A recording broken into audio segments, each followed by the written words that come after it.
It is my great pleasure to welcome here our colleague from the expert group, Professor Matthew Rampley from Masaryk University, who is ERC Advanced Grantee and also panel member.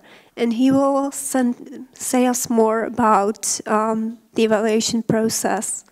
So Matthew, the floor is yours. Thank you very much. Is this on? Can you hear me at the back? Good. All right.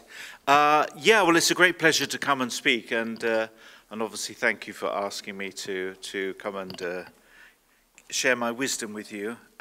Whether everybody else will agree with me, we'll see. Yeah.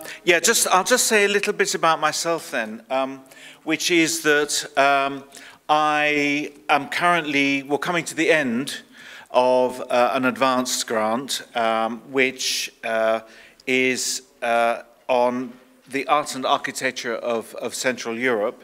Does this work? Okay. So oh, that's interesting. I was just trying to see the pointer. Is this the pointer? No. The red one? Okay, it doesn't matter. It's fine. Oh, the arrow. It doesn't matter anyway. On the bottom left is the acronym of the project, which is Continuity Rupture in Art and Architecture in Central Europe. And after 5 years, we're still trying to decide how to pronounce it. So I'm both a senior grant holder, but I'm also a panelist for the European Research Council. And as I said as well, just before in the previous session, I've also been on the panel of one of the panels of GACHA, as well as the National Research Councils in Poland and Romania and Estonia. So, and the reason I simply say that is because I think it's important to highlight some of the differences between the European Research Council and the kind of processes and also the kinds of criteria and the way that applications are judged and assessed by the different bodies. And what I'll do is two things. I'll first start off just by talking about some of the basic kind of practical information about the process of evaluation. And obviously, this morning, Lida in particular gave some information about the process, so I hope I won't be repeating what she said too much. But then I want to talk about evaluation, and in particular to talk about some of the kinds of considerations that we took on the panel when we were making our decisions about how to rank applications.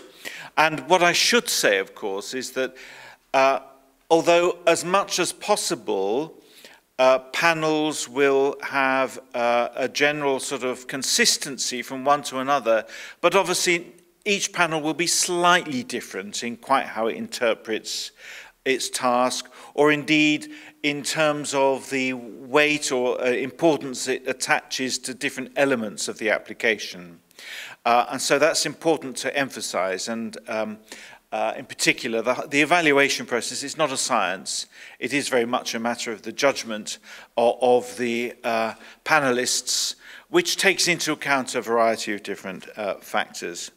So let me just start off first with the process and the time frame, the timetable. And I don't want to talk too much about the specifics, but just to give you a general sense of how it works. So first of all, of course, the basic process. And you start off by the submission of the application, quite clearly, and then you have the first round of the evaluation by the panel. Now, what happens is that at the first round, the panel will read only the B1 document, which is the extended synopsis, and the panelists will not read or not be sent the B2 document. And there's a very simple practical reason for that, which is obviously if the panelists had to read the B2 document as well, which is much, much longer, it would be incredibly time consuming. So the B1 is the document that makes the decision as to whether you get through to the second round or not. And so it's really important. The B1 is a really important part of the application because it's what really sells the project. And if you don't pay enough attention to the synopsis, as I say, it's a 5-page synopsis, then obviously that's not going to get you any further. The thing I should say as well is that the panelists are not necessarily specialists in your field. They will be experienced researchers, as I put it here, in the domain of the panel, but they won't necessarily know all the details of your particular field of expertise or your field of research. And that's important to bear in mind when you're writing your application, because then it means that you cannot make assumptions about what the panelists will know. And so key concepts, ideas, methods will need to be explained. And that's why there's a huge difference between writing an application and, say, writing an essay, academic essay on the same topic, because with an academic essay, it's for a particular kind of audience who will already know what you're talking about. But sometimes with the B1, or all applications, in fact, you don't have, that first stage is not by specialists. The one thing I would say, just out of my experience, was that obviously the way the panels are formed, they try to be a broad sort of coverage of different possible areas, and this is also one of the reasons why the panels from time to time they change, because then it's felt that maybe there are too many applications to a particular panel, maybe a panel is too big. So, for example, the panel I was on, which was SH5, which was, I think then it was called Cultures and Cultural Production, it's now changed. We did have some people who specialized in digital humanities, for example, and that was because there was a recognition that more and more people were making applications that had substantial amounts of digital research. But these people were not, nevertheless, they weren't experts in digital humanities and literature, for example, or, they would just be generalists in the digital humanities. So that's important just to remember. In the first round, you will not be viewed by specialists, and it'll be the B1 document that is the basis of the decision as to whether to go to carry your application forward. Then what happens then is that the panel draws up a short list, and of course precisely how many applications are carried forward, it will depend on from one panel to another. The panel I was on, it had about 90 applications in the first round, and I think it was something like between 20 and 30 that went through to the second round. So obviously there was a substantial number were just not carried forward. And at that point as well, the panel will then write to experts for their commentary. And it will ask them, and it'll send out applications for people who are much more knowledgeable about the field, who are experts in the subject. And then you have the second round of evaluation. And that is based on the B1 and the B2. And the members of the panel will see the B1 and the B2. Obviously, the expert reviewers will as well. And then the PI will be interviewed by the panel. And it's all done online, or it was, and I think that will carry on being the case, which means that if you're lucky enough to be invited, it's absolutely vital that you make sure you have a good connection, and you don't. There was one person I think that was relying on their phone for the connection. Of course, it kept on cutting out, which is just really not a good idea. But anyway, so you then have the interview, which will be led by one of the members of the panel, and they will have in front of them then, obviously, the reports from the first round, and also the expert the expert reviews and their reports as well. And eventually a decision is made about who to recommend for funding. So the panel just simply makes recommendations. It doesn't there and then make a decision as to who should be funded. That ultimately is the council that makes the decision. And the decision is based on a number of different things: the panelist judgment, the reports by the expert evaluators, and the performance in the interview as well. And these can be varied.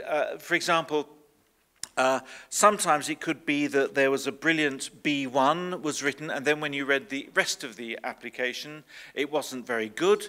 And there were cases, you know, somebody that you thought, this is brilliant, and then you saw the rest of the application, and it was counterproductive. And sometimes the other way around as well. You might have a B1 that's just good enough to get over the line, and then you see the B2 and it's a brilliant document, and then it's really clear.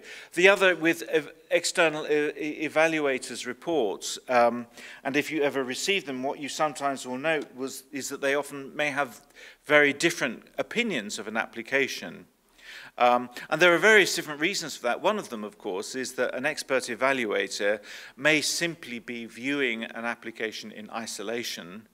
So it won't necessarily be viewing it amongst a group of 5 or 6 or 7 other applications to the ERC. And that will obviously affect the kinds of judgments they make.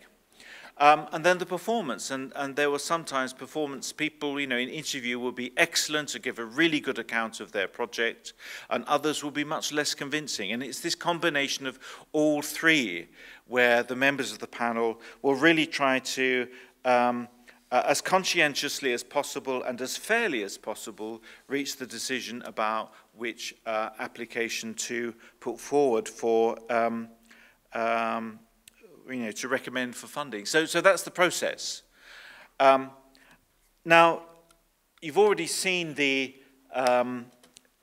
details about the time frame, and obviously it's takes quite a long process.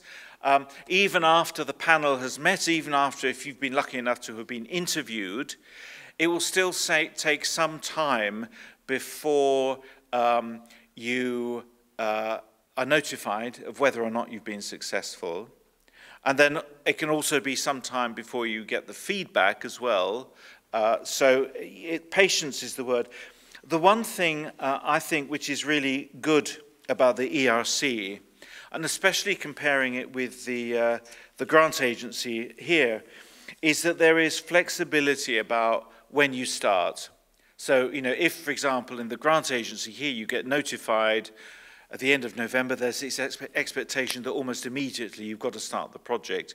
Whereas the ERC gives you much more time to make sure everything is in place, including, for example, if you're going to be appointing people to your team and you need to advertise positions and so forth, then it will give you time to go through that process before the project is formally started. So it is very flexible. And more generally, I should say that one of the really wonderful things about the European Research Council is this kind of flexibility about time frames, and it's much less rigid, I guess, than some national grant bodies should be. So that's the process, and obviously at the end I'm quite happy to have answer any questions you may have about that. But I don't really want to get too involved in the details, but this is the broad structure of how it works from one year to another. So I want to spend the rest of the time really talking about evaluation and how it works and the kinds of criteria that are used. Because if you go to the ERC website, it will say things that you'd expect the website of a research funding agency to say, but in a way they're not very helpful. So it says, you know, the ERC, it funds creative researchers of any nationality and age to run projects based across Europe. Excellent frontier research. Well, you'd expect it to say that. And similarly, again, it's the highest quality research. But of course, the question we all need to know, and isn't immediately clear, is what does it even mean to talk about excellence? What does excellence look like? And so what I'll do for the rest of the time I've got here is to kind of try and spell out some of the things that we were looking for and trying to give some kind of concrete content to this idea of excellence, because I think just on its own, excellence just sounds a little bit just too like a kind of rhetorical expression that doesn't really, it has to be there, but it's not very informative. A little bit like there used to be this other formulation that I think now the ERC has dropped, which was, what was it, high risk, high gain? And people would pick on this, say, it's got to be high risk, high gain, without really understanding or having any sense of what it meant. And I think the ERC recognized that it was not a very helpful formulation. So let's look at some of the things that excellence means in concrete terms in relation to a specific proposal. So the first thing, I think, is significance and originality. And I think these two have to go together. It's not good enough for something just to be original. And I'll say a little bit more about that in a minute. So the first thing to bear in mind is that when your application is assessed, it's not the topic that's evaluated, or rather, it is the topic, but it is also how you propose to do the research. And so sometimes, you know, and in fact, in discussions we would have say, it's a great topic, but it's a pity that this proposal isn't very well written. So it's not good enough simply to have a really good topic on its own. It's also, what's really key is what you're going to do with the topic. That's the first thing. And that's how the judgment of originality in significance, that's one way that we think about. Okay. The second thing is originality. Often, in all sorts of different contexts, for different funding bodies, you get this argument, which is that, you know, nobody has looked at this subject before. And that's true, that's original, but that's not necessarily original and significant. Because there may be very good reasons why nobody has looked at this subject before. It may be boring, it may be trivial, it might be banal, it might just be completely unimportant. So it's not enough simply to say that it's, you know, that I'm the first one to do it. The question then is it worth doing it? Is the topic significant and important?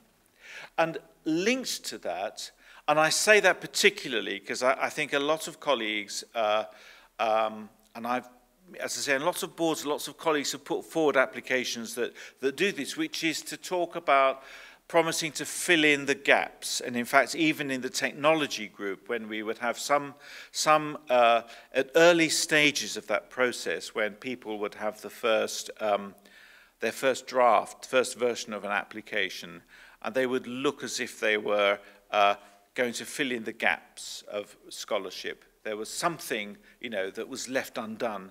That isn't enough on its own. It doesn't sound very ambitious. It's a bit pedestrian. So it's not enough, even though it might be original, it's not enough simply to be doing a kind of incremental advance on what's already done before. Indeed, what you have done before or what others have done. It has to be more than that.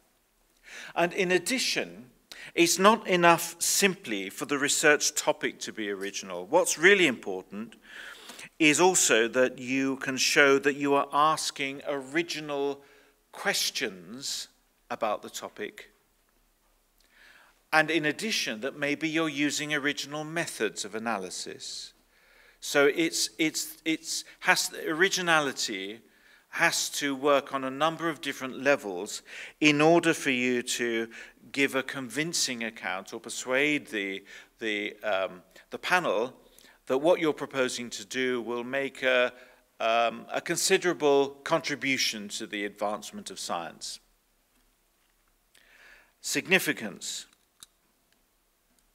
So, and this links with originality, obviously, because then you have this question as to will the findings be significant? And of course, this morning, just very briefly, I kind of did my usual thing about, which some colleagues will be familiar with, this thing about facts. And it's not enough simply to promise to discover new facts. Although, I mean, maybe that will be part of it. Maybe you'll be looking at, investigating some new material. If you're an archaeologist, quite clearly, you might be promising to unearth new materials, new artifacts. So I wouldn't want to simply diminish that as not important. Of course, it may be, it depends on the project. But in addition, the new facts, or I'll just call them the findings, which is perhaps a more neutral term, perhaps a more useful one, the findings have to be significant as well as new. In other words, what I mean by that is that they have to have the potential, at least, to make us rethink how we understand the topic. They have to be transformative. In other words, they can't be just simply adding new findings, adding new information or facts to what we already know about something. They have to be sufficiently distinctive to make us rethink our understanding of a particular topic. Scalability, and I appreciate this is a word that I think it's used in computer science, but I'm using it in a very different way here. And it's to do with scalability means can you scale up the project? In other words, if you have findings or insights that the project produces, in an ideal world, these would be findings that would be of importance not merely to researchers working on that particular topic or on related topics, but to researchers working on other fields, other disciplines even. So in other words, this will always be cited by people working in very, very different kinds of fields. That's the ideal, I suppose, of research, and that will be the one thing that would really underpin its significance. Now, when you're making an application, you can't know that, but what you can do is to envisage how you feel it may have a wider significance. It may be scalable beyond just simply the topic, the immediate topic that you're looking at. Which is why also, as I've said on the next to last point, you need to be able to identify the fields or disciplines to which this may contribute beyond just simply the immediate field that you're proposing to investigate. And finally, I put here not fields, not disciplines. And what I mean by that is that in a way, I mean, often we tend to think of ourselves as in terms of maybe the field that we're working on rather than the discipline. And what I mean by that is that, for example, my field, I would say, would be Central European art and architecture of the early first half of the 20th century, late 19th century.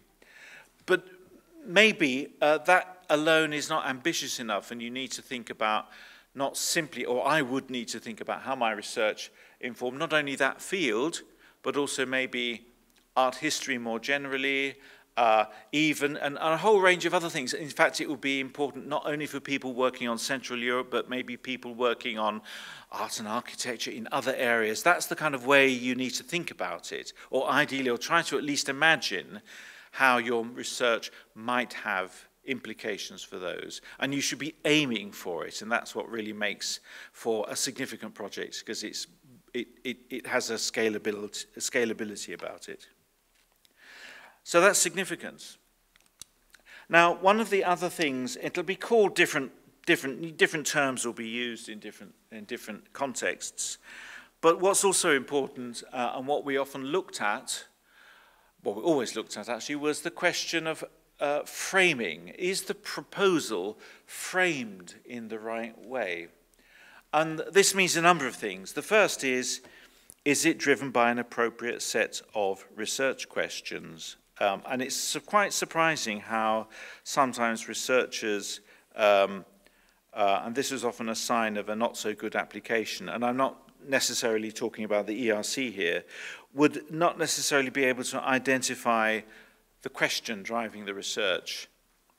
And ideally, of course, you should not only have a question, but also a number of subordinate questions that follow on from it and that relates to it. So you have the leading question. What is that question? And then the other thing that follows on, and as I put here, is the question framed as an open question. And what I mean is that, is it one that doesn't suggest that the PI already thinks they know the answer they want? And certainly one thing that would count against a proposal was if, and this I appreciate from different disciplines, this can vary, but in the humanities, what you don't necessarily want is somebody who's really just trying to prove that they're right and they just want some money to prove it.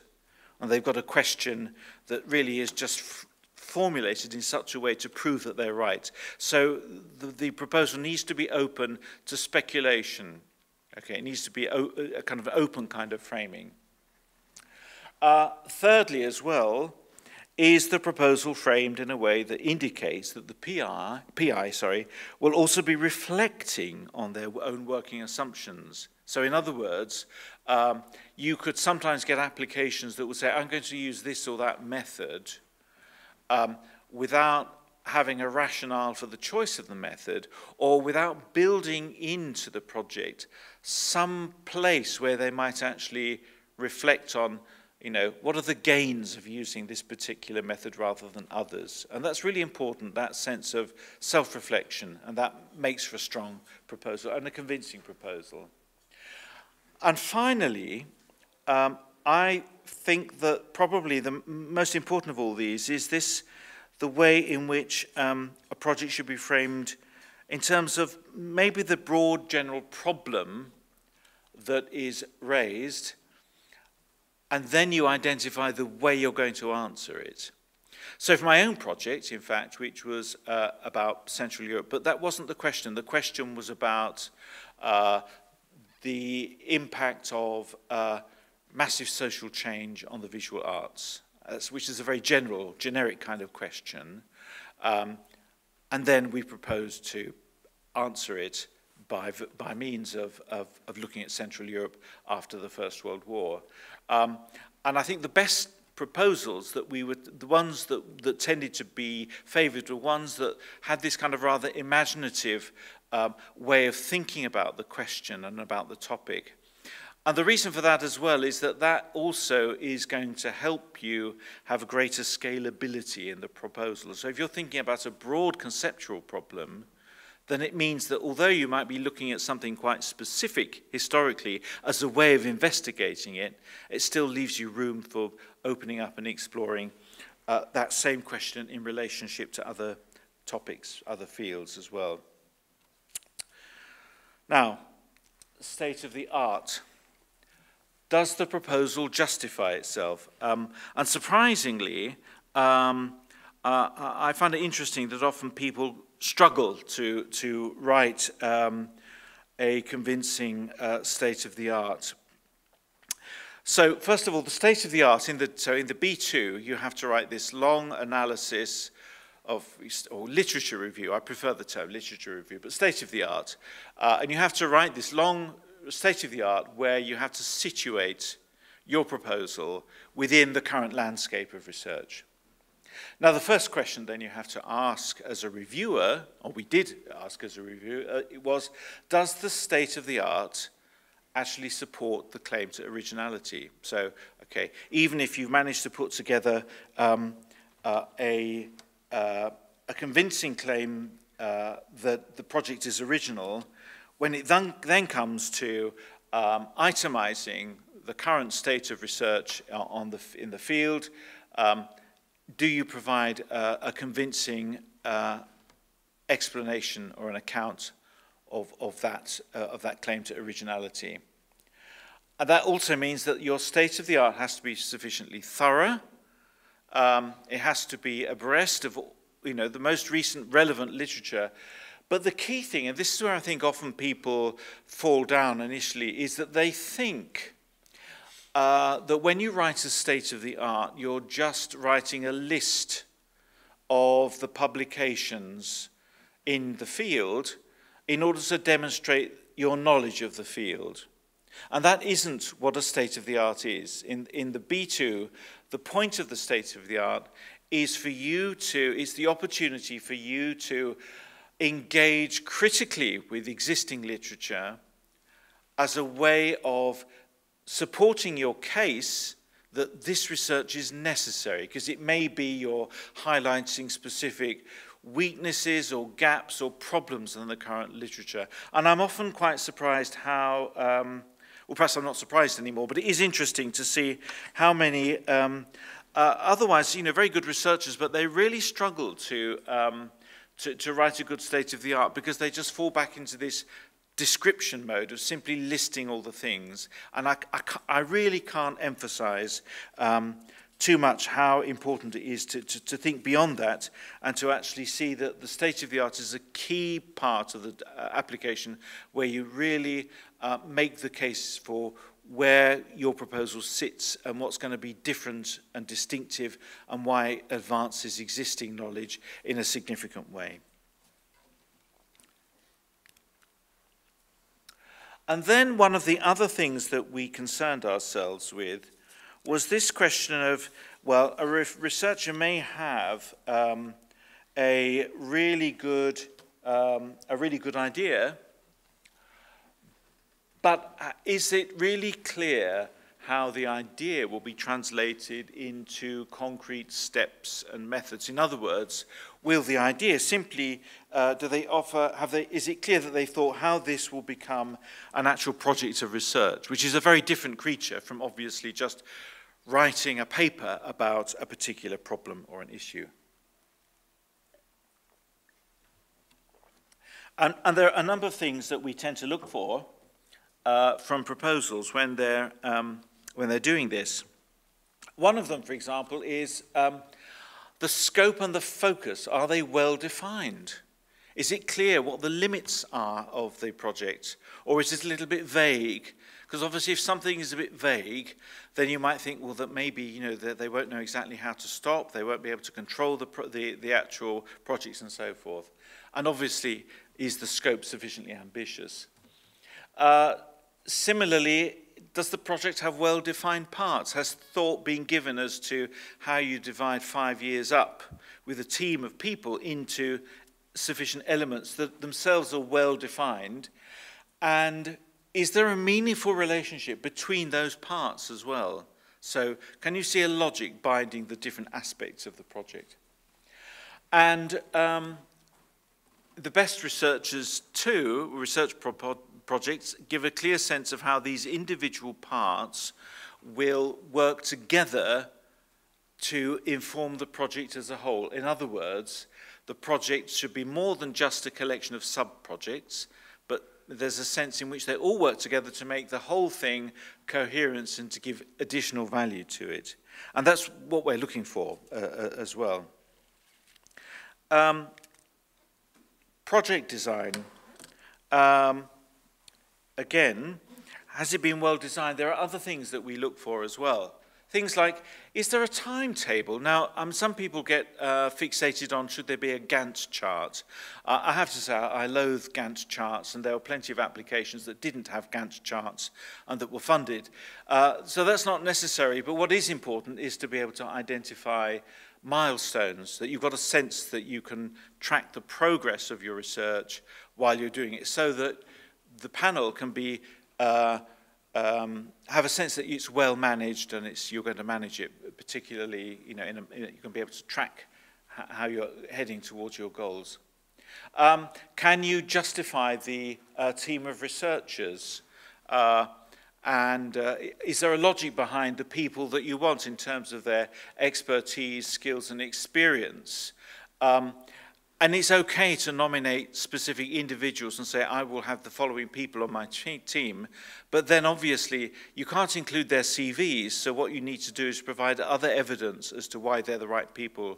Maybe they've got some publications that you should mention in the application as well, for example. Is there an appropriate gender balance? That's really important, and it's something that the ERC is particularly concerned about. Is there a clear division of labour? Is it clear who's doing what? With the better applications, this was clear. So you could have confidence that, again, it had been thought through in terms of practical things. Is it clear what you, as the PI, will be doing? There was one particular project that didn't get very far because it looked like it was going to be a PI who had lots of junior researchers doing all his research for him, and it was a man, and then he was just going to write it up and take all the credit for the research, which was obviously deeply problematic because what you need to consider as well is this issue of how are you going to help and support younger, early career researchers in the team. Finally, PhD student. Now, I think it's really important to emphasize terminology here because I know that my experience in GATCHA has been that people say, I'm going to have a PhD student on the project, and I always think, well, what's the PhD going to be? What they really mean is just a research assistant who may be somebody doing a PhD on another topic entirely, even maybe in a different institution. Whereas for the ERC, maybe it will be assumed that for a PhD student, what you mean is somebody who's going to be registered as a PhD student as part of the project from the beginning to the end of their PhD, and they will have a specific role within the project. So it's not just like a junior researcher. And I say that because often, certainly in Czech applications I've seen, there's this assumption that that's what you mean by PhD student. And that can cause confusion with the panelists who then say, well, what's the PhD going to be on? Okay, and you haven't thought about it. Obviously personal profile. The first thing I should say is it's you and your proposal that's being assessed, not the institution, okay? And the reason for that, of course, is that if you are awarded it, you can move, you can take your project somewhere else. I did. I was awarded mine when I was in Britain at the University of Birmingham, and then I came here as a kind of Brexit refugee. So you can take your proposals, your projects with you if they're funded. And that's why it's really important that it's you as the researcher and your proposal that's being evaluated, not the institution. The other thing, and this has come up in a number already before lunch, there is no conspiracy against researchers from the Czech Republic or from East Central Europe. And I know that people sometimes, you know, they have this view that somehow maybe because the Czech Republic, it's still got a lot of work to do in terms of improving its research, its success rate with these things and other international grants. They said, oh, they've got it against us. I would say exactly the opposite. Certainly when I was at meetings in Brussels, the ERC staff were constantly debating and worrying about what they can do to support the states of East Central Europe to improve their success rate.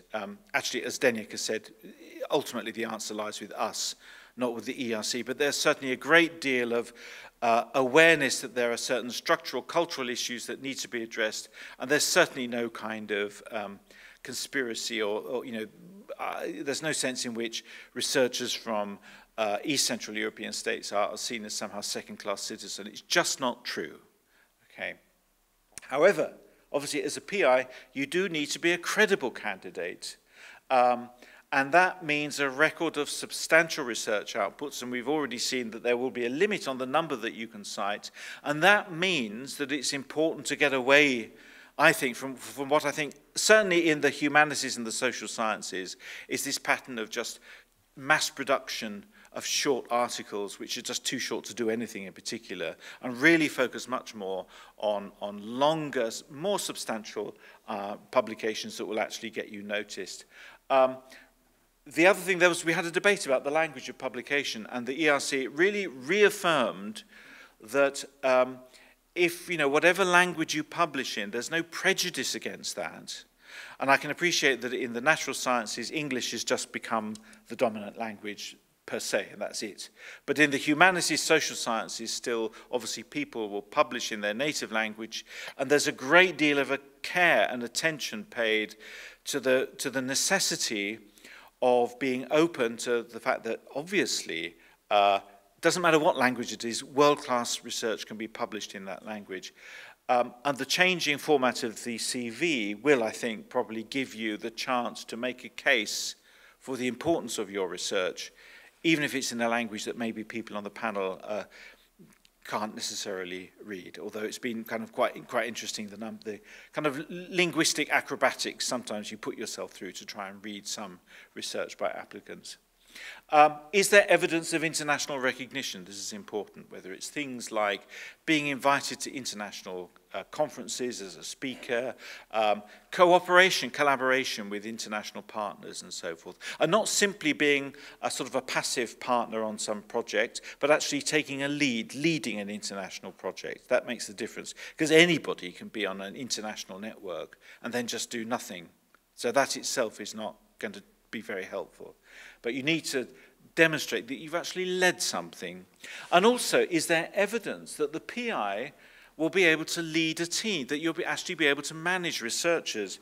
And it may not necessarily be as in a research project that you've managed people. It may well be that in other contexts in your institution. I think I remember that because I was, I had a role like a kind of a dean in my old institution, I was able to point to the fact that I had managed a large number of professors and lecturers and senior lecturers and so forth, which meant that my management skills were evident not only in relation to research. Final thoughts then. Yeah, you have to recognize it's not a science. It's based on the experience and judgment of panelists, which means that they have to take lots of various different factors and exercise their best judgment. And I know it can be sometimes frustrating that maybe, you know, you just think, well, that's not fair, or, you know, but ultimately, the panelists are doing the best they can, and they try to do be as fair as they possibly can, bearing in mind this adherence to the importance of funding only excellent research, or the best that is there. Obviously, in one sense, it is a competition, of course, despite what Zdeněk said this morning. And what I mean by that is simply that there's a limit on the number of projects that can be awarded. And it may mean that you've got a really great project, but it was unfortunate that in one particular year, there were others that were just better and you weren't funded. But that's why it's important not to get downhearted and to say, well, I'll wait for the feedback, maybe I'll try again next year. Maybe next year there'll be a different group of applications, maybe I'll be lucky next time if I also take into account any feedback. Thirdly, then, failure.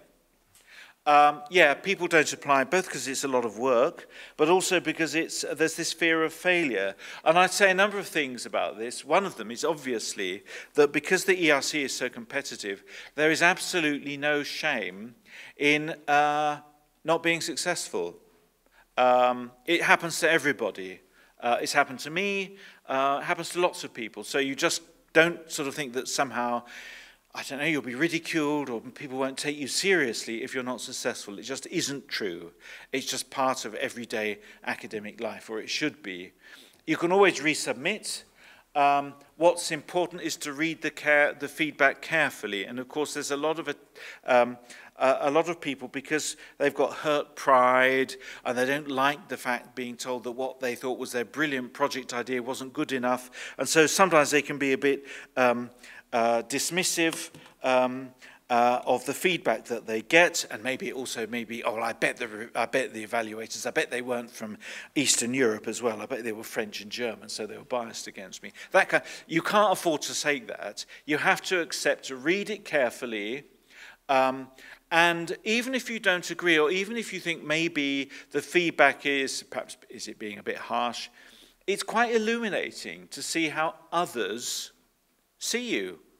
Because maybe this is the first time that some anonymous person that doesn't know you at all, they're not familiar with you, but they give their view as an experienced senior researcher as to both your project and also your profile.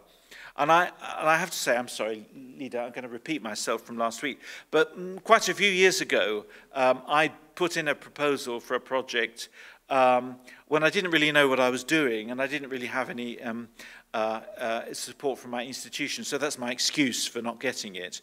But one of the reviewers, their response, they thought, oh, it's a great idea, but the researcher, he's just not very good, is he? His research is just really mediocre. And it was quite a wake-up call for me personally, because I thought, so that's how somebody sees my research. And it kind of galvanized me, actually, and made me much sharper in terms of how I thought about my work, where I can honestly say, I mean, I'm talking about 25 years ago now, but I was kind of drifting a bit, So I think that's kind of quite important to take seriously the feedback that you get. The final point then, give yourself the time to draft the application. And the one thing I would say is, obviously, it's really important to get peer review and feedback on various different drafts of your application, but don't ask your colleagues. Now, I say that in a semi-light-hearted way because people that you work with every day, they're not likely to tell you things you don't want to hear. So they'll be polite, and they'll say, yeah, it's okay, I mean, imagine if you're in that situation where, you're a colleague who works, maybe even share an office with them, and they say, here's my application for a proposal, and it's really bad. What do you say to them? You're not going to say, this is really bad, are you? You're just going to say, oh, well, it's okay, but perhaps you could improve it. So it's really good, actually, to, if possible, to get a senior scholar in your institution, ideally somebody who has had experience as an ERC reviewer or as a grant holder. Ask them to review it. And maybe also somebody who isn't in your subject, because the panelist won't be from your subject either. And they're probably more likely to give you more useful feedback than your friend or your colleague just in your department, who will, in a way, they won't want to alienate you because they've still got to keep working with you, and that's really important. I mean, when I applied, when I was still in Britain, I was lucky the research office had this brilliant system where they would just give out your draft application to senior professors, and it was all anonymous, and they just send it back with their views, and it was brutal, really brutal. There was one who just would sort of, it was printed, So she just scribbled over it and said, this is a cool idea, this is really boring, this is rubbish, And it was really brutal, but I think sometimes we need that. And it's not the kind of, obviously it was supportive, it was constructive, it wasn't all, it wasn't somebody that had some personal antagonism against me. I don't think so. Anyway, but the point is that it was somebody who was willing to be really tough and give the kind of feedback that often your colleagues might not do. Now, I think that's about the limit of what I wanted to say. How's it going on from now? There's a question and answer, is that right? Yeah. Thank you, Matthew, for your presentation. And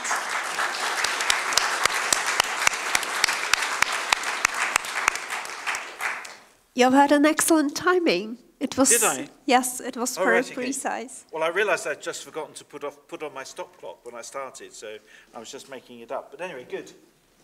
We have one question on Slido, but I'd like to ask the audience here as well. Do you have any questions? There's one. So we can start with this one, and then we will read the one in Slido. Okay. Hello, thank you for your talk. My question is, how favorable or disfavorable is it to have no proposed team members who are specific people? You just say, I'm going to fill in these positions. Yeah, I don't think it makes sense. I was very nervous when I made my application, actually, but I had a project previously. And I nominated the same people because I'd worked with them, and I just, explained that these are the people I want to be, and this is the reason. Now, but it's also perfectly okay to just simply say, I wish to have this kind of researcher, and just to have, just to be very specific about the skill set and experience you want. The one thing I would, there are two things actually that would be important. The first is that you would then need to build into your timetable time to advertise the positions, make an appointment, okay, and that's the first thing. The second thing is you need to be careful that sometimes, and maybe this was with proposals that weren't that good anyway, but they would have something a very specific set of skills and knowledge and so forth. And they would say, oh, well, just have an open application. And of course, the question will be, are you sure you're going to find someone?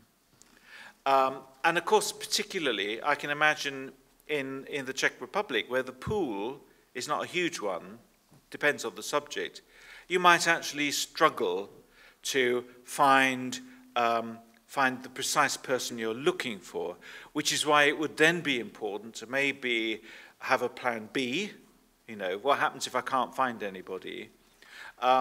Or maybe there is somebody that you would really half want to be on the team, but in that case, what you'd need to do is already talk to them before you've even made the application and get them involved in writing it as well, and that was certainly what I did. So but there's no kind of, it's like all of these things, it depends, yeah. So there's no hard and fast rule, and for each, or you could have a mixture, you know, you could say, there's one or two people I already know who I want, but there's also another position or two I'm going to advertise. And that could be, for example, for maybe if you wanted PhD students, you might simply say, we're going to advertise for, you know, studentships. Thank you for the response. And now the question on Slido. The first one says, what do you mean by original methods? Can be built on established methods? Well, you can, and we all do it, of course, but I suppose it could be, for example, if there was a method that had been, the classic definition of, you know, research creativity would be if you're using a method that's been used in one area and you're going to start using it in a different one. And you might sort of say, well, that will bring, you know, new insights. What I think is, so that would be an example of maybe of kind of an originality, or even modifying an existing method. So, you know, methodological reflection could be an important part of that. I think what you just need to avoid is what I would call off-the-shelf methodology. In other words, just treating methods like a kind of tin of baked beans that you can, sorry, that's very Anglo-American, isn't it? A tin of baked beans. Let me think of another alternative. I don't know. Like a packet of Knedlik or something that you just help yourself to, and then, oh, that'll do, you know, rather than the object, you know, rather than something that you've really thought about. But the classic thing would say, yeah, well, this particular topic has always only been approached from this method in relation, you know, and I want to try a different method, you know. So it's not necessarily some kind of ex nihilo invention of the entirely new, but it's being creative about the methods you use and not just falling into, well, I guess what Kuhn would say was kind of normal science, you know, just taking something that's already well known, just using it to a different, you know, case. Thank you. And the next question, what about social science research with policy relevance? Is that usually hard to fund by ERC? There is, well, I guess that's where, well, actually you can apply for extra funding, I think, now as well, isn't there, as a stream for kind of equipment, but quite clearly the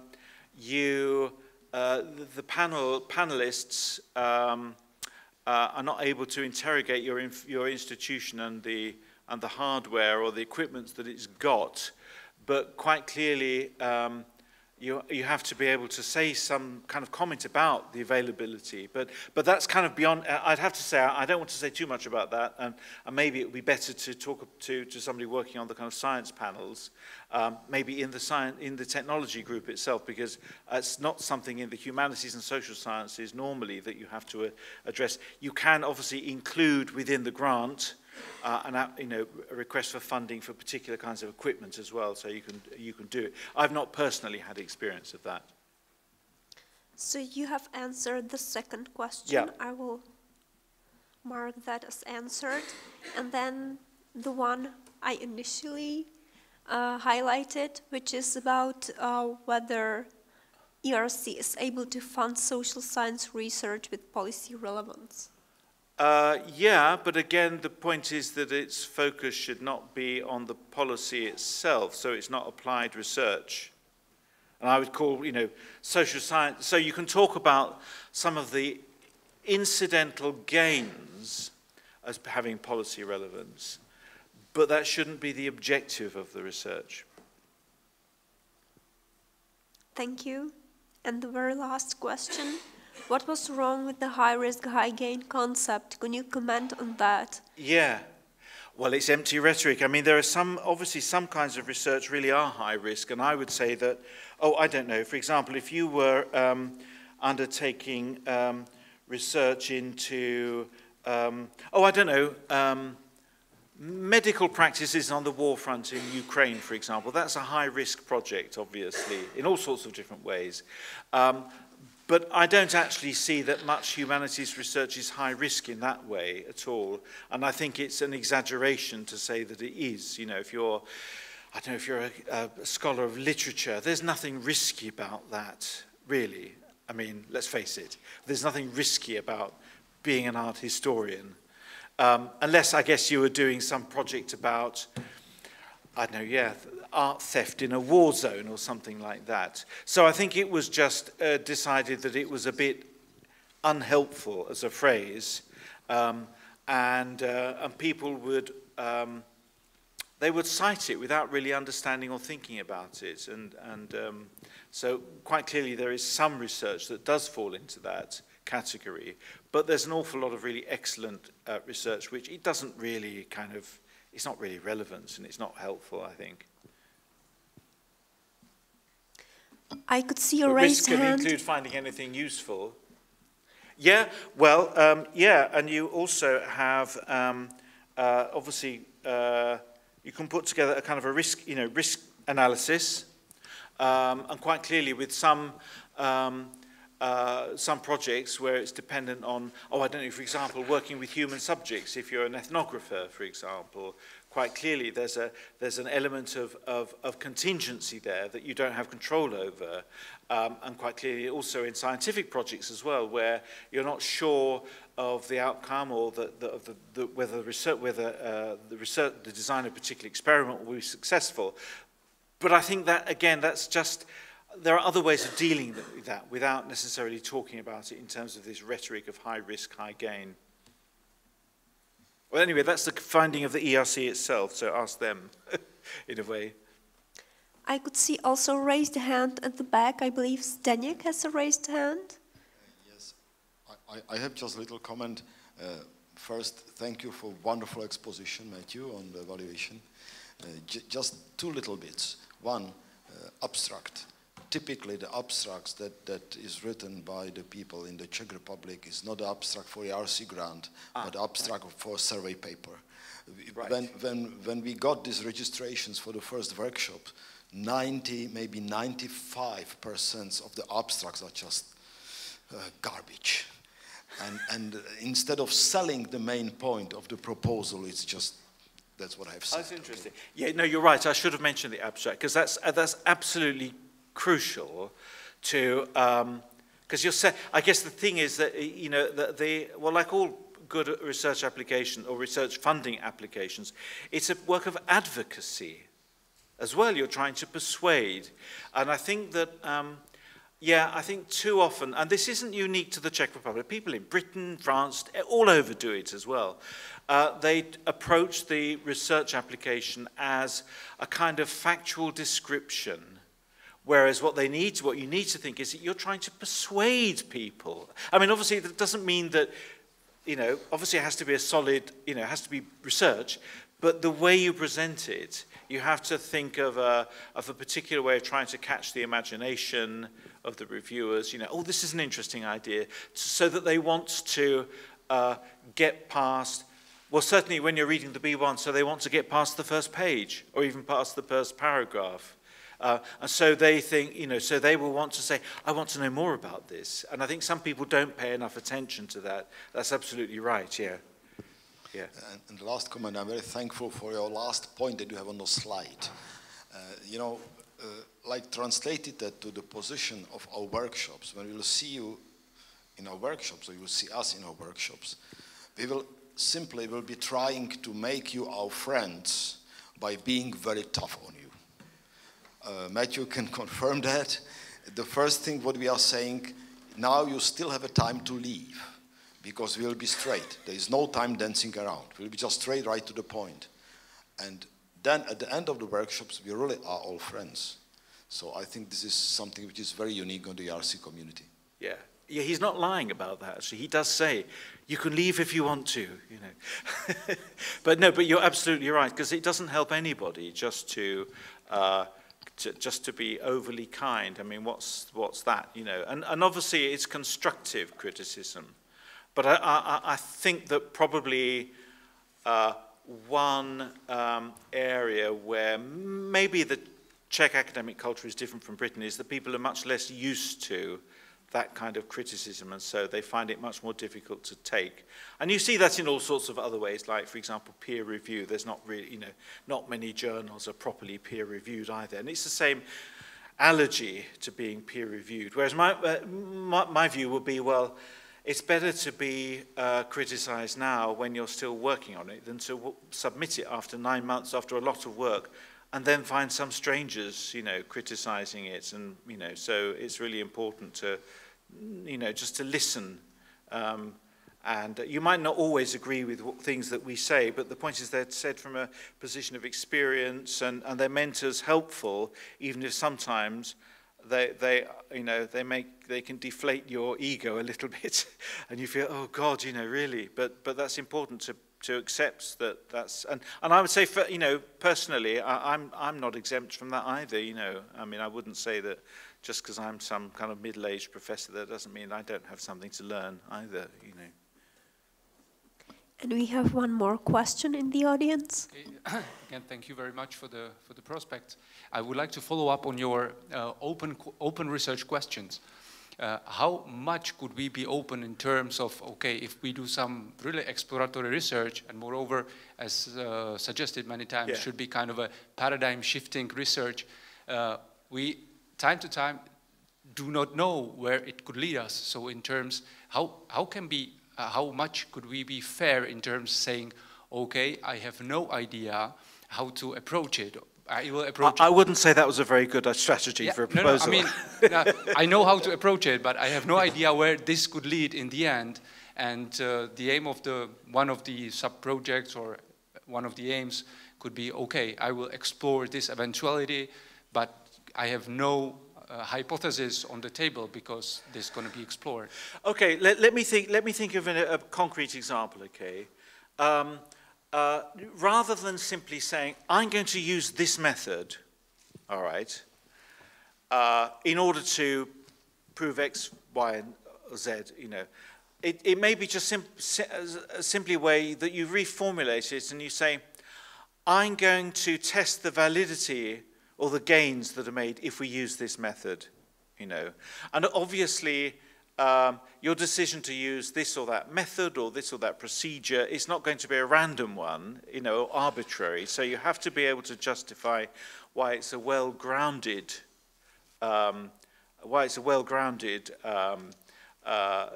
stance to take. But at the same time, you just have to make sure that you don't give the impression that you are, you've already got a sense of the answer that you want. Okay.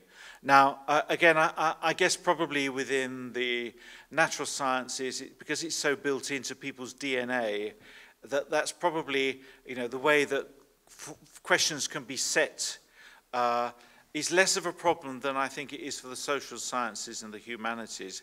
And I do think, and I notice this with younger scholars in particular, where activism is such an important part now of the way humanities research is framed. But the problem with activism of that kind, you know, is that that really falls victim to this kind of paradigm where people basically, they want to prove, you know, a particular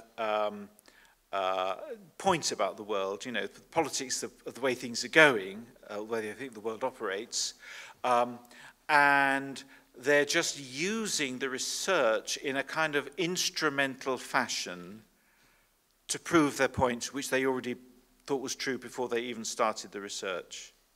All right, and I think that's the problem to avoid. I think, you know, when you've got people who are, you know, I don't know, for example, if it's in research to do with, well, we can think of things like decolonization, for example, you know, which is, or gender politics or something, where a researcher may have a particular view about the world, the way the world is, and actually they're just using for material to give further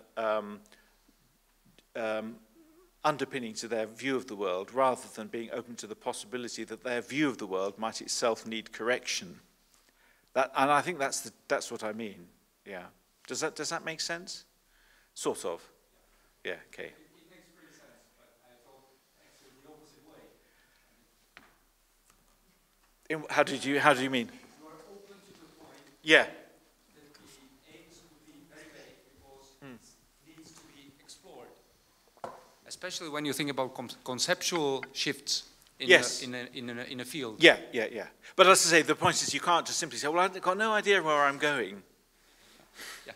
Obviously. Okay. Yeah. Thanks. I'll just see what happens. I'll just get in the car and just drive, you know. Any last question for Matthew? If no, then I will thank you very much for your presentation and answering to all those questions that we got. And now we will immediately continue with the next panel, which is about institutional support at several Czech research organizations. So we will start with the Palacký University, Olomouc, and I'm pleased to welcome here Mr. Němčák, Ondřej Němčák, who will speak about the system that they have in place at their institution.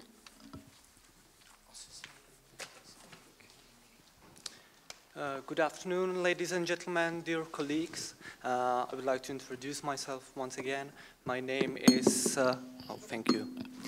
My name is Ondřej Němčák, and I am from the Rectorate of Palacký University, where I work at the project service as a financial and project manager, mostly for the European Alliance project, Erasmus Plus projects, and then as well Interact projects. But why I'm here and why it's important, I'm as well contact person for ERC scheme and ERC grants. I would like to thank you at the beginning for the opportunity to be here and to share our experience, what support we provide within the ERC scheme and to our ERC candidates. And because we are quite limited in time, let's start. So, at Palacký University, considering the ERC scheme, I would say that rather a multi-layered approach evolved. We have a central level with the Rectorate and with the project service of Palacký University, where I am employed, which is a central unit helping with general issues regarding the ERC scheme. And then we have as well faculties and their respective grant offices or project support units. So we apply a rather bottom-up approach because we think that those grant offices at the faculties, they can take advantage of their more daily contact with their researchers and with their departments. Speaking about what we can cover within the support of ERC applicants or ERC scheme at Palacký University, basically all project phases are covered. From the beginning, when the researchers come to us, either to the faculties or to the Rectorate, to help them with the project proposal, with helping them with the template, how to structure the proposal, what are the necessities and requirements. We are helping them with submission and with the technical part, with navigating themselves within the funding and tenders portal, because I know from experience that for some researchers it can be quite tricky. We play as well an administrative part within the submission, because we are the body through which goes the host institution confirmation letter to the rector for signature. And I will speak about this more in detail later. Of course, if the ERC grant and the candidate is successful, we can support them within the implementation period with general administrative, financial, and project support as well. It all considers as well reporting and the audits at the end. The basic approach is to give the researchers some kind of, let's say, administrative and project background, so they can focus primarily on their scientific side of the project and not to be worried about those more, let's say, technical parts of the proposal, and then, let's say, about the implementation. If I speak at first more generally, it was mentioned several times during this event that a big problem is low knowledge or low awareness about what is ERC, what is expected. And we still fight with this at our institution as well. So we are still, I would say, rather at the beginning of the journey. And the most important point for us right now is to raise the knowledge and awareness about the ERC scheme. So we try to spread the information about ERC scheme, about ERC calls, about any opportunity regarding the events which are organized by the Technology Center together with the expert group for ERC applicants. And I hope that we are successful in that, because right now we have a row of project officers and researchers from Faculty of Science here taking part in this event. So we put quite stress on this. How we do it? We have, as a project service, a newsletter which is published on a monthly basis among all the employees at the university. We have a brand new website where a dedicated section to ERC grants is mentioned as well. To be in touch with the faculties, we share the information by emails, contacting the vice deans for research and the grant offices as well. In past, we have organized some workshops focused on introduction, what is the ERC, what is expected within ERC grants. we had some roundtables with panel members. This was highly appreciated. Unfortunately, there has been some kind of gap, but I'm pleased. Just yesterday, I had a call with your sitting colleague with Faculty of Science, and we are planning to organize another roundtable with ERC panel members next year. Oh, sorry. Because we think that there is, let's say, some kind of bigger picture, not just about ERC, and at our institution we are trying to increase the awareness about the whole Horizon scheme, and we try to increase the participation in the Horizon scheme and then in ERC as well. We came up with a new practice of faculty visits. This means that we are visiting faculties. Just recently we have visited Faculty of Medicine and Faculty of Physical Culture, where we are introducing the Horizon scheme, we are introducing the ERC scheme, what are the opportunities and what is expected. Because unfortunately, as I mentioned, most of the researchers are not in touch with these schemes yet. They are still focused on the national funding through GACHR or the structural EU funding through the operational programs, and Horizon is still a little bit behind. So we are trying to push this a little bit further. As part of more, let's say, informal ways how to get in touch with the researchers, just recently, at the beginning of November, we had an open day in our office where the researchers got the experience to discuss their project proposals, and one of the researchers came to discuss his idea about the possibility of applying for the synergy grant soon.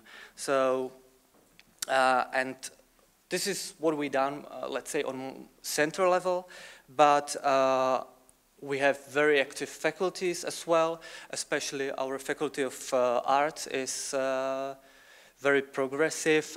They've got their own ERC group, and other faculties are organizing their own events informing about the ERC scheme and possibilities, and that's the case of Faculty of Science as well. If I move a little bit further, as I mentioned earlier, we think that there is some kind of bigger scope within ERC, how to support ERC applicants. And it was mentioned here as well, we should start with the young researchers. We have at Palacký University so-called Young Researcher Grant Competition Scheme. We have just announced the fourth results of the fourth competition, where 9 projects were granted with 34 million crowns to support young researchers, which are until 37 years old, and with previous international experience to create their own research teams, and what is important, to support submission of a project, preferably within Horizon Europe scheme in the 3rd year of this project. To support the grantees of this scheme, we have dedicated workshops where we again informing them about the possibilities within Horizon Europe, within Marie Sklodowska schemes, within ERC schemes.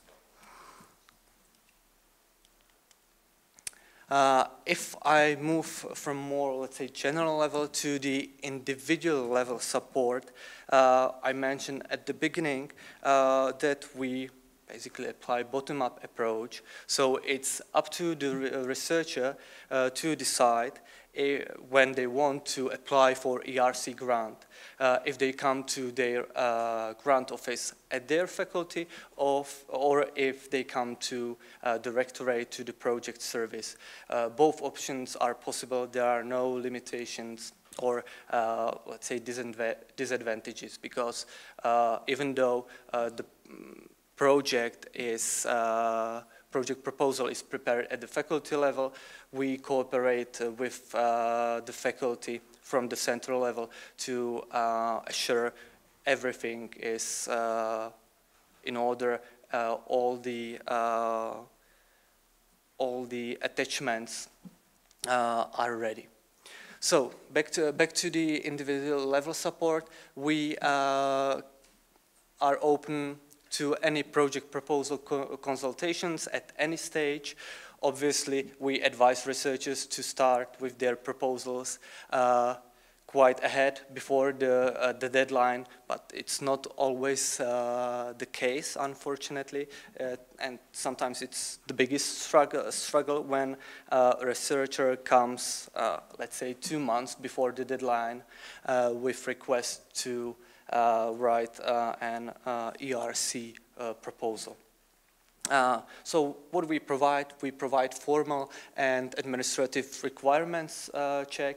We go with them through different parts of the project proposal. We help them with administrative part. We give them the advice to their CV and track record structure, and we help, obviously, to set or to prepare the budget in line with the eligibility criteria as well.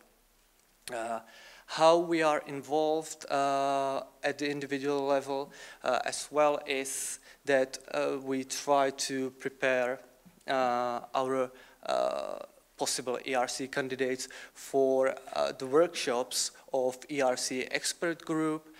So if they are open to that, we are helping them to prepare the application and to check all the requirements.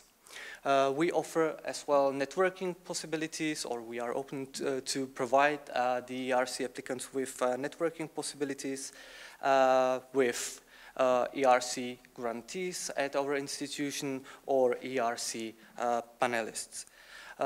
As mentioned at the beginning of my presentation, if the project application is successful, we can offer as well financial and administrative management during the implementation.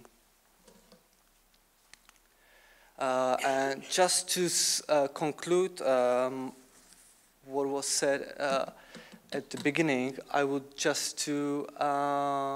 like to just to provide as well some overview how many applications we've had so far. This is related to Horizon Europe framework, but I would like to start with Horizon 2020 framework, where we have submitted 26 applications, out of which 2 were successful, 1 consolidator grant and 1 proof of concept, both related to Professor Otiepka, and now working at the Research Institute Catherine, which is part of Palacký University as well. This table is related to Horizon Europe. So far we have submitted already 26 applications as well, out of which 2 were successful, and again proof of concept grants which are related to Professor Otiepka. As for the structure of the proposals, considering the faculties, the most applications are from the Faculty of Arts. From these 26, 12 were from Faculty of Arts, 10 from the University Institute Catherine, then I think 3 from Faculty of Science, and then 1 from Faculty of Physical Culture. Most of the applications are within ERC starting and consolidator grants, but then we have a few as well in advanced and synergy grants, and obviously in proof of concept.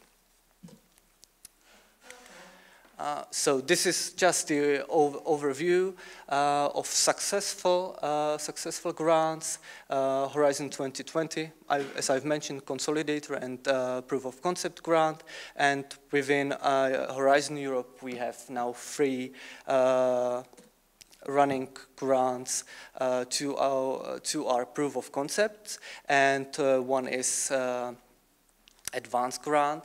And this one is approved that the ERC grants are portable because the Amadeus project was transferred from Groningen University from the Netherlands, and Professor Medling, who is the principal investigator, came to Palacký University to the Research Institute Catherine, and will conduct the research here. So just to sum up, and I would like to say something about our future plans.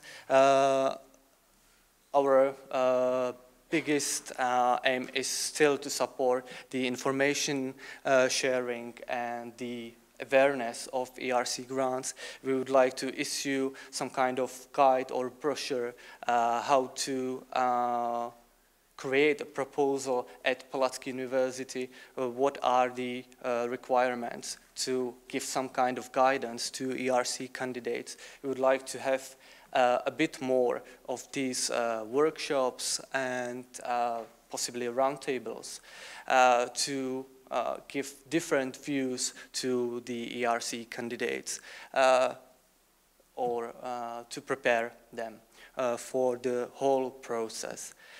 We would like to continue as well with the previously mentioned faculty visits, and we will see how successful we will be in, let's say, 2-3 years.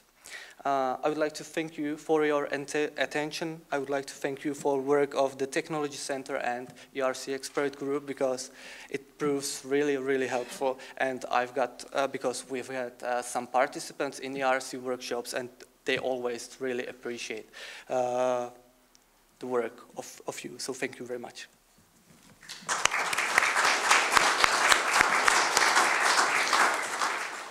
Thank you very much for the presentation and those encouraging words, nice words about the work of the expert group.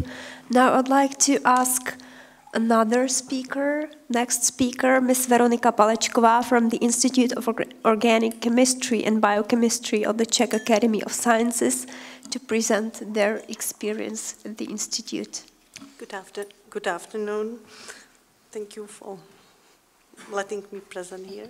So, I'm sorry, I have some trouble with my voice, but I hope I will handle this. And I would like to share my experience, what support we provided in our institute, IOCB Prague. I will shortly introduce you the community which we serve for, because our institute is focused on the basic and applied science research at the interface of the chemical and biological sciences.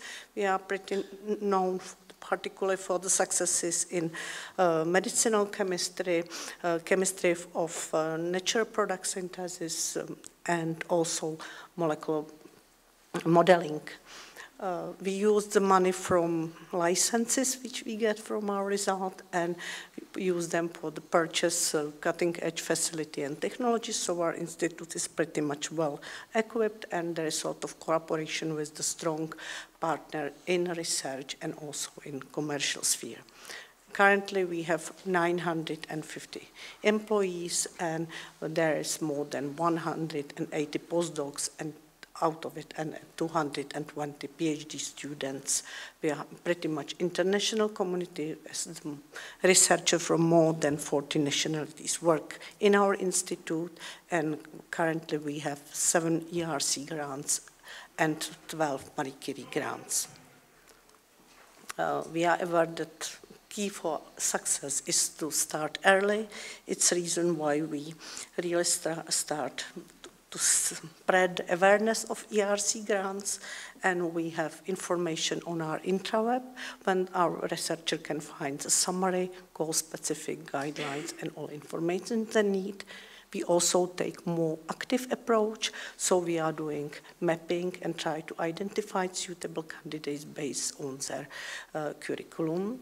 And we also try to motivate them, because very often they sit and waiting and they are thinking if they are good enough for submitting ERC, because it's very prestige grant. So sometimes we need to motivate them for start to submission and start to think about it.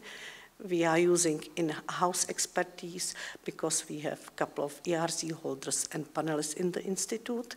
They also help us to stimulate our colleagues for submitting the proposal, and we are invite our potential applicant for the individual consultation when we provide them more information and clarify all their incentive. We also think, because we are not able to help them with the scientific part, so much of the proposal and this ERC proposal are pretty much on the science. So we recommend them to contact scientific peers so they can share the vision and project idea, and discuss them if it's this valuable and if this topic has the potential to move the field forward. At the same time, we advise them to be very careful to selecting the scientific peer, to be sure, because the idea is most treasure, so no one can steal this idea. If they don't have some scientific peers to consult with, we are mediating this contact. And in our institute, our scientists can take the advantage of financial support, because we have IOCB internal euro support, which is used for validate high-risk, high-gain ideas. It's a case when, when you have some ideas and you need to be sure that it's viable or not, and you need to get some preliminary data to prove this idea is good for preparing the topic. As I can summarize that long-term planning and preparation is key to success.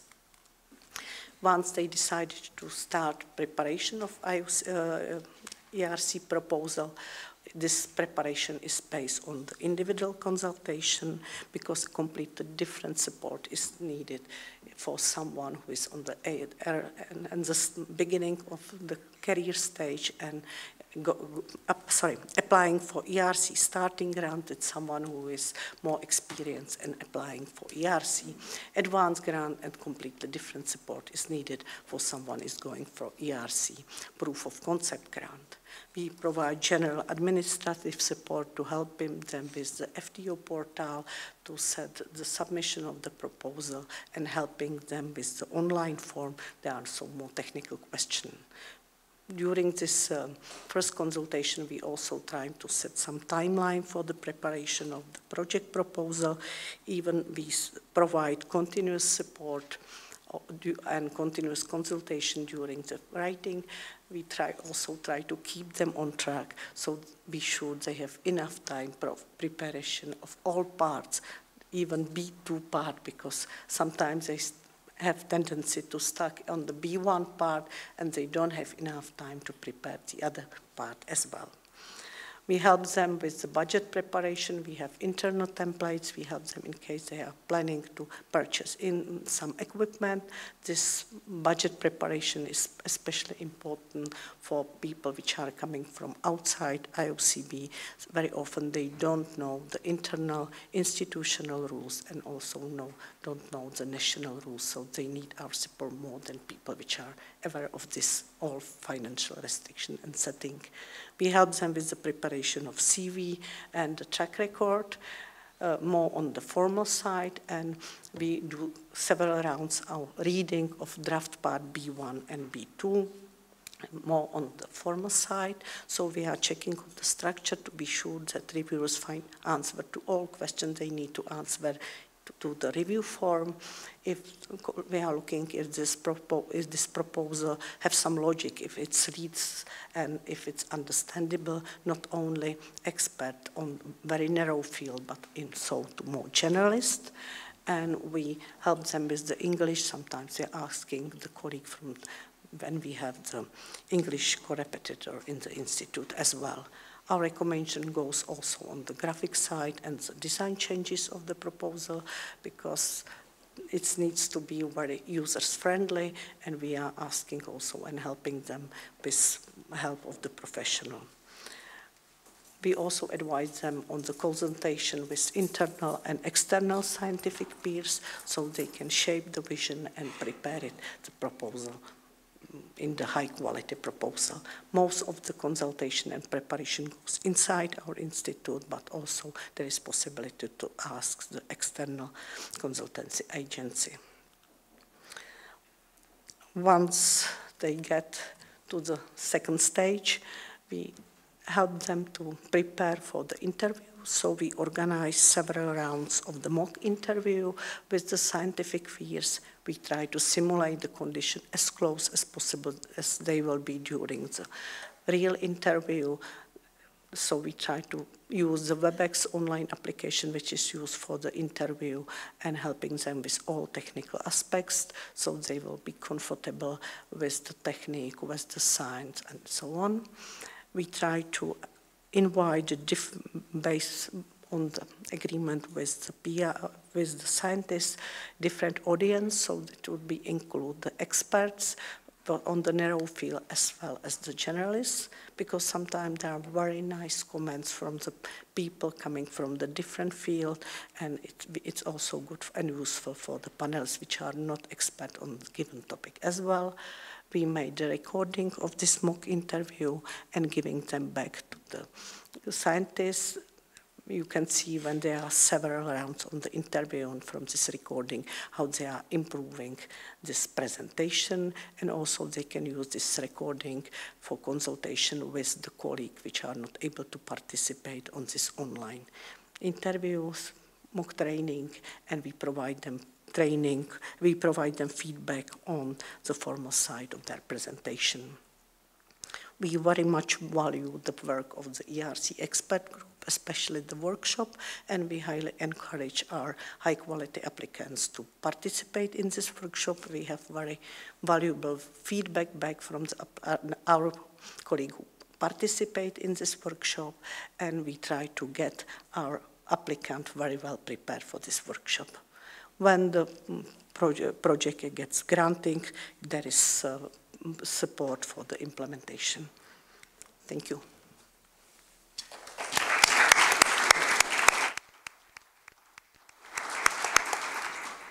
Thank you very much for this overview of the services that you provide.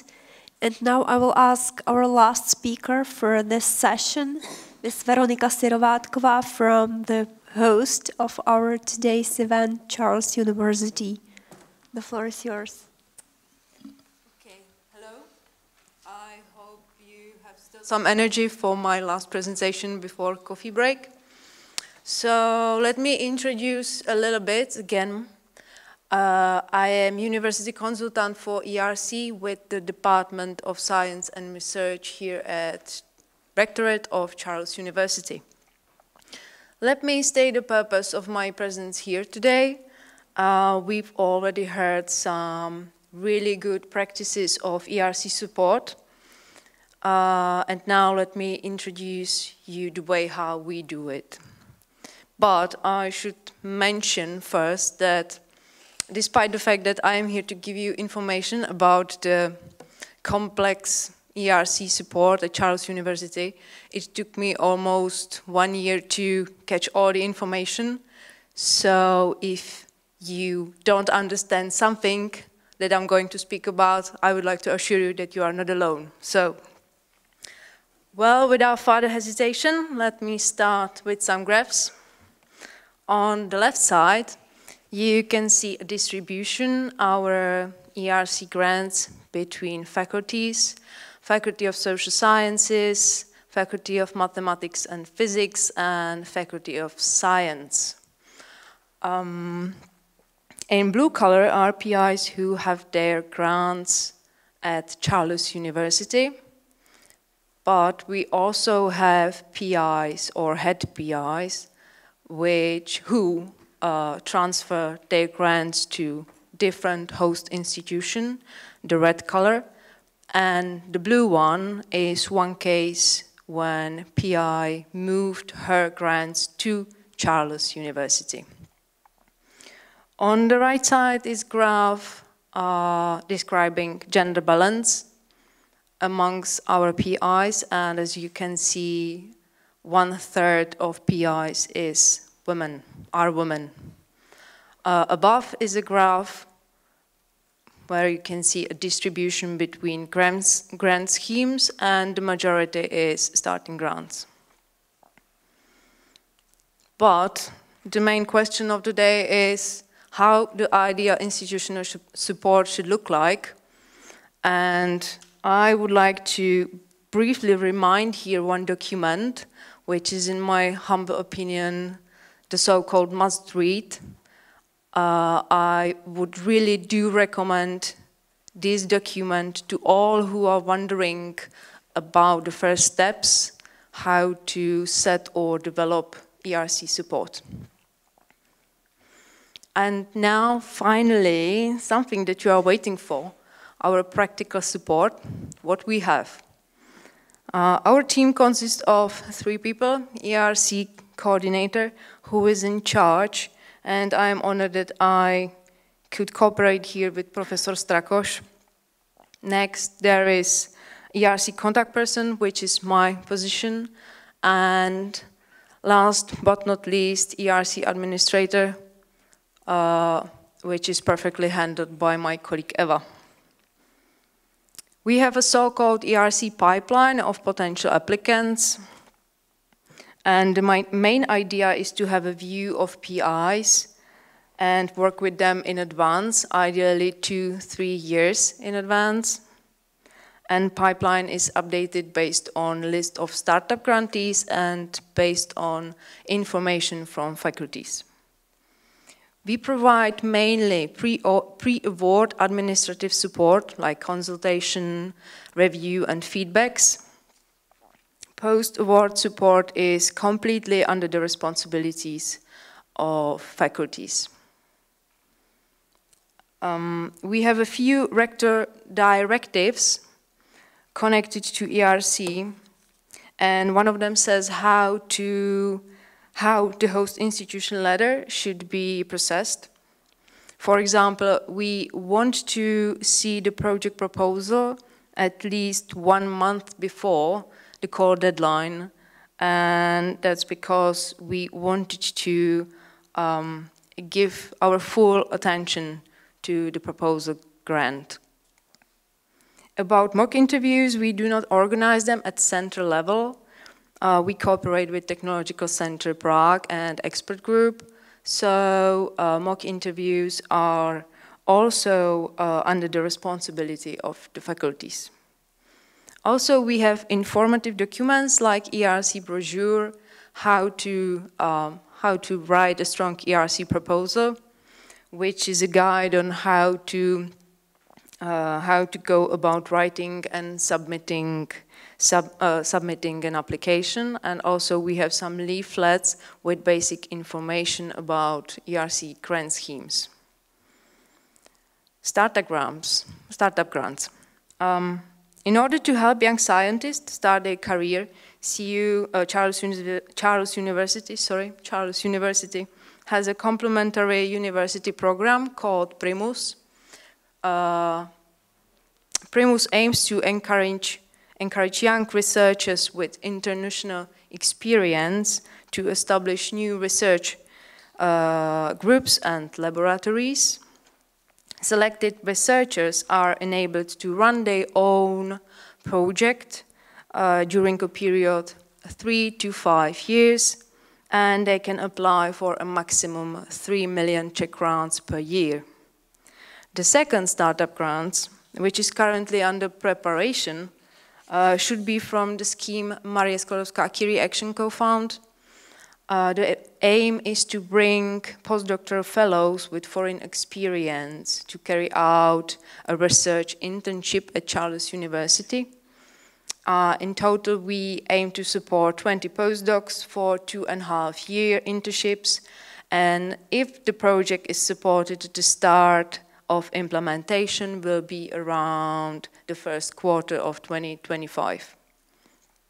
Motivation. We want to financially award those applicants who submit ERC project of top quality, and we can provide it on the base of another rector directive.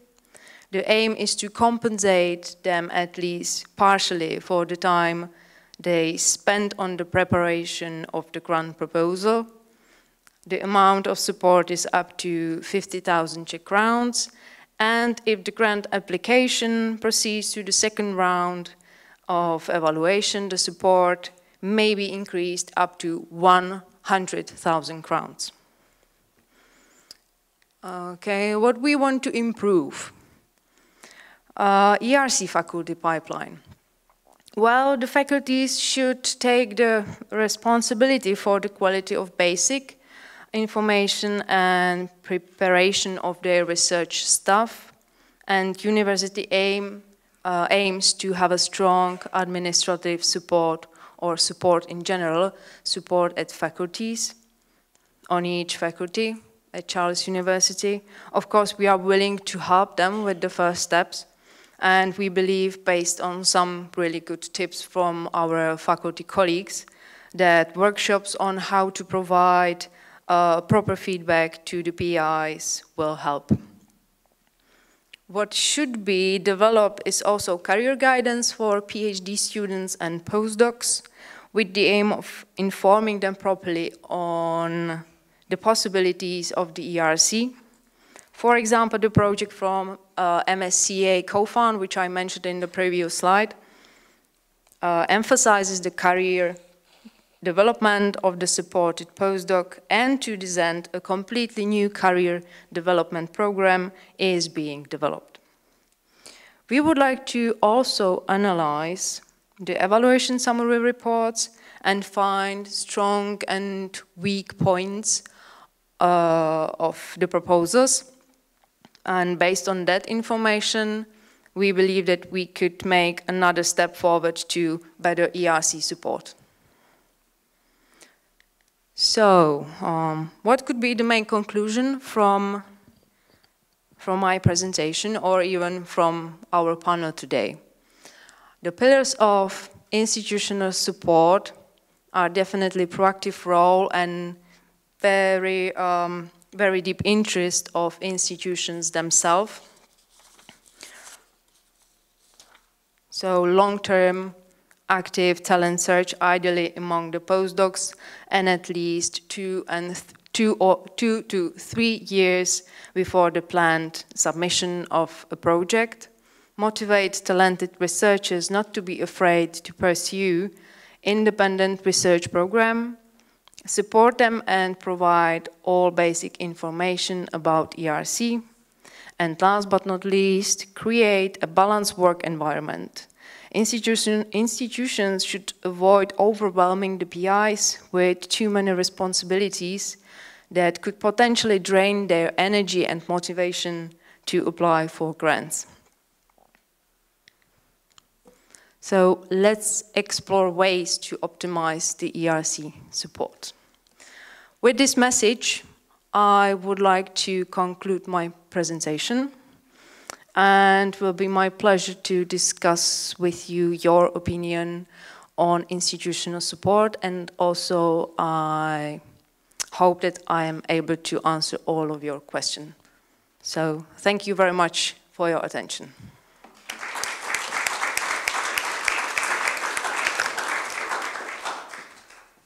Very much, Veronika, for sharing also your practice here at Charles University. And now it's the time for your questions. Do we have any questions here in the audience? Yes, there is one. Hi, so thank you to all the speakers. So my question is more specific to the last talk, but it can be extended to the other speakers too. So in one slide, Veronika, you mentioned that the gender imbalance in terms of the applications or the recipients of the ERC grants. And so there were, like, I think 1/3 of women and 2/3 of men, right? Mm-hmm. But then on the what we want to improve slide, you haven't mentioned that. So how do you plan in your practice to tackle that, this gender imbalance in the application? Well, that's a very good question. Thank you for that. Well, honestly, I haven't been here with the whole process of setting of ERC support, so maybe that this question could be handled by my super colleague Adela. She is in audience, and I believe she's much more capable to answer that. So, Adela, please, could you answer it? Thank you. I think actually Professor Strakoš raised his hand. So. Thank you, Adela. I think it's not a difficult answer to that, because, you know, if you look at the first slide that Veronika have presented with this overview, so the majority of grants were from mathematics, physics, and natural sciences, and that's, I think, historical problem. So now we have much more, the situation is in the recent years has a much better balance, because we have also applications from medical sciences and applications from social sciences and humanities, where the portion of the women is perfectly fair. So I think it will change that naturally in the next way. That there's no need for I would say, additional action in preparation, because it will naturally balance. I may add that, hi, Adela Jirotková, Head of Research Support Office.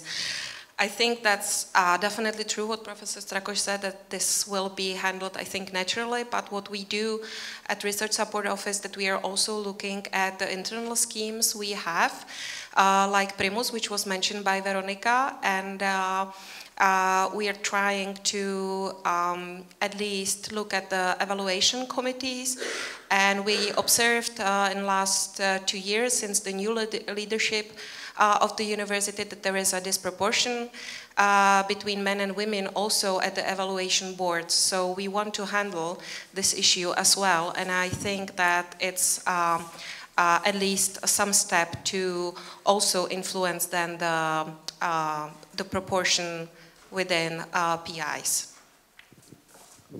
Maybe one little more comment. I've realized that's one thing that we do pay a very special attention is to the women with maternity. We'll try really to look at that carefully and put a special emphasis, because they really need, they definitely need and I would say deserve, I would say stronger support. So we'll take that into account. Thank you for all the answers. Now we have one more question on Slido, which is related to the MSCA co-fund program and how this works. Well, actually, if I understood correctly, it is at the proposal stage, so yeah. I can only briefly comment on that as MSCA and CP as well. It is a program for institutions. It is a monobeneficiary project. It can either support programs for postdocs. In case of Charles University, it is developed as a postdoc project, but it can also support doctoral candidates. And it is a large project. It involves many different partners, not only the main coordinator, let's say, and it should really train those candidates. It's a very comprehensive project. We have a representative here from the Institute of Physics, Ms. Gottwaldová, who can speak about that with much more insight, because they have a running project of this kind. So if you are interested, during the break, you can approach her and ask her about how that goes in practice. But now we have some other questions, so let's go briefly through them. To Ms. Palečková, does the Academy of Science also provide this kind of ERC support? Or is it left to separate institutes such as yours? It's the second option is right. It's depend on each institute, but there is, I think, the rising level of the support, and many of the Institute of Academy of Sciences. Perhaps if we have here a representative of the head office, he can answer. I believe he was registered, so if you wish to comment on that, feel free to do so.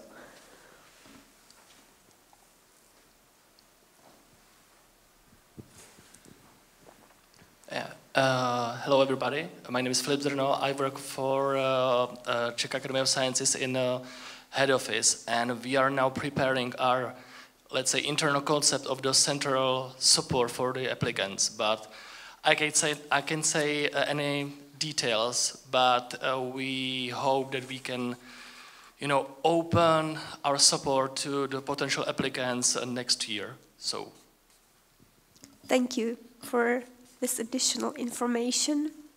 And now the last question. Do you take any steps to avoid successful ERC applicants leaving your institution? So it is addressed to all the speakers. Whoever wants to start. Oh, well, sorry, me. I think that I could repeat one of the statement or the sentence which I had in my slide, and that's important is create a friendly and balanced work environment for PIs who want to have their grants at Charles University. So I think that this could be something which we have to improve, for instance. I think it's most important to create most friendly environment, give them administrative support so they can concentrate on the science, and with the administration can depend on us. And I would definitely agree with my colleagues in that. And as I already mentioned in my presentation, that I think our role is to provide those administrative and project management background for the researchers. So they are completely focused on primarily the scientific part of the project. And I think that at Palacký University we are good at that, especially our Institute for Research, because as I mentioned, one of the ERC grants or the principal investigator from the Netherlands came to Palacký University to conduct research there. Thank you. And now I could see 2 raised hands over there.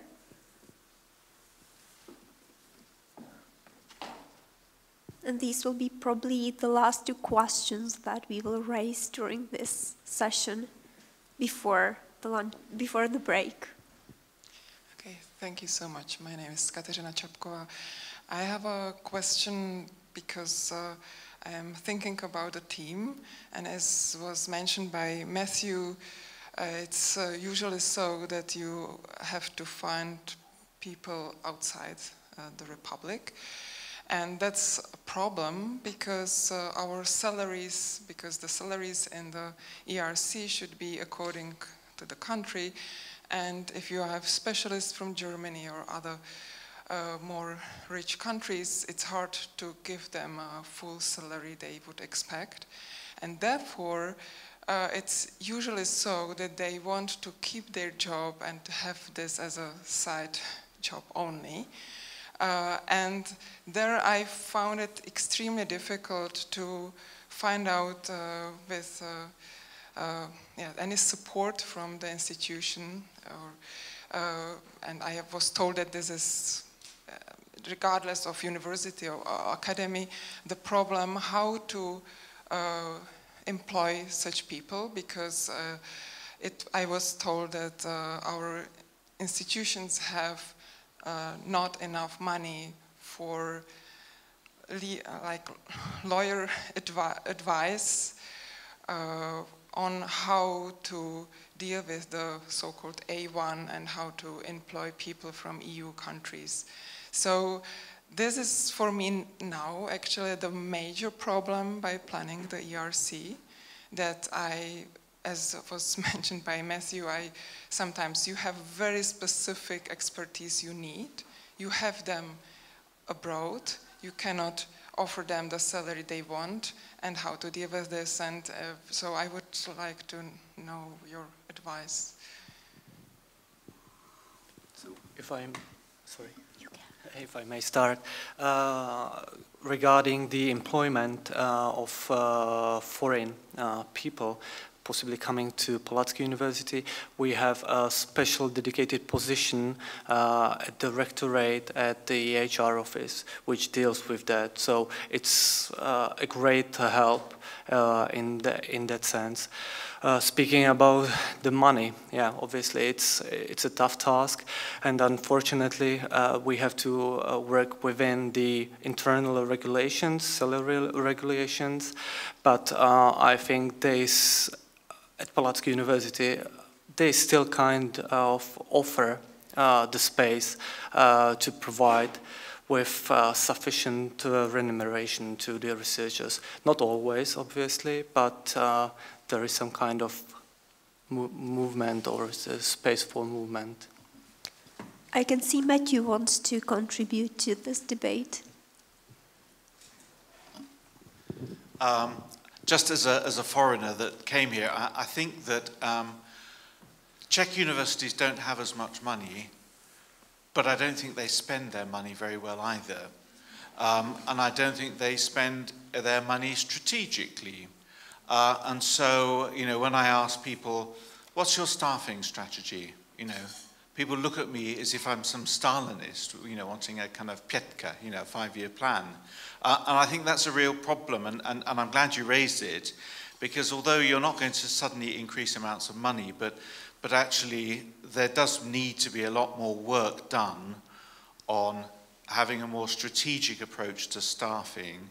And you know, these kinds of practices where you get professors that never retire, for example, and they're being paid, you know, they don't seem to do anything, but they don't retire either, you know, and it's a cultural problem. I was interested in the 3 speakers when you were talking about retaining people. What you didn't say was, we give them a promotion, which is the best way of keeping somebody, but the problem is obviously, again, you're hamstrung by the regulations, which means that a university dean can't simply say, let's make this person a docent just like that on their performance. You have to go through this process, which I'm not sure actually leads to better quality staff. It's just a bureaucratic hurdle. And of course, the worst thing of all is a professor, you know. You can't just simply say, let's make them a professor, they've done really well. Or even, let's increase their salary. So it is a real issue, but obviously we can't resolve it in this room. But I'm not convinced about the issue of money.